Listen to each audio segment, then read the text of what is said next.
Thank you, Mr. Speaker. November marks Islamophobia Awareness Month.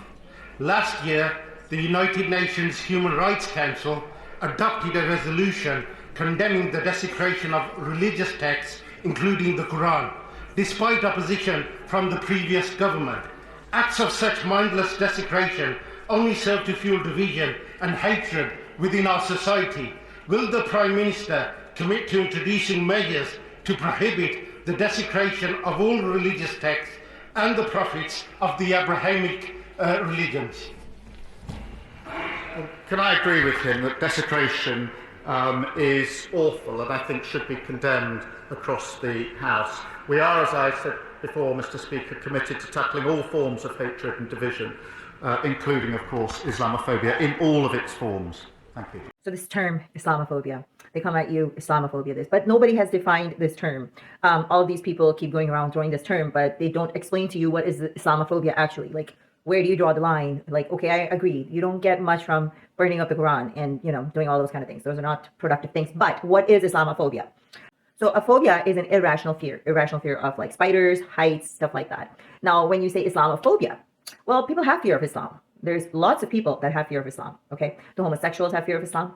The people that leave Islam have fear of Islam. So there's a lot of things there to fear Islam. Now, if you were to term it Muslim phobia, that people that are Muslims or followers of Islam, having a bias or prejudice against them, that would be better of a term. But Islamophobia, as an ex-Muslim, somebody that has lived in an Islamic country, to me, it sounds like you are trying to bring that blasphemy law that we have in Pakistan. 294C is what you want to bring into these Western countries. The thing is that I am all for not burning the Quran. But again, you have to define where Islamophobia kicks in. Because when I bring out something from your text, okay, that shouldn't be Islamophobia because it is in your text, right? Talking about hatred and division and all these things is great. It's great talking points. But reality is that your book doesn't talk about this. Right? It doesn't talk about equality. It doesn't talk about anything. Your book doesn't give me as a woman any rights. So please, try to come up with some kind of a definition when you're talking about Islamophobia, because I'm really confused. Because I, as a woman, as an ex-Muslim, ex-Pakistani, I really have a fear of Islam. I do. And, when there's people that are telling you that we do have fear of this, because any point, any time, I get death threats all the time. But any point, I have to look out for myself now, even living in a Western country. Before, this wasn't the case, right? Because we have people that don't like our system. They don't like this freedom of speech here, but yet they want to stay here. And they want to take that freedom of speech away from us. That's why I came here. I came here because of freedom of speech. We came here because we thought we were free.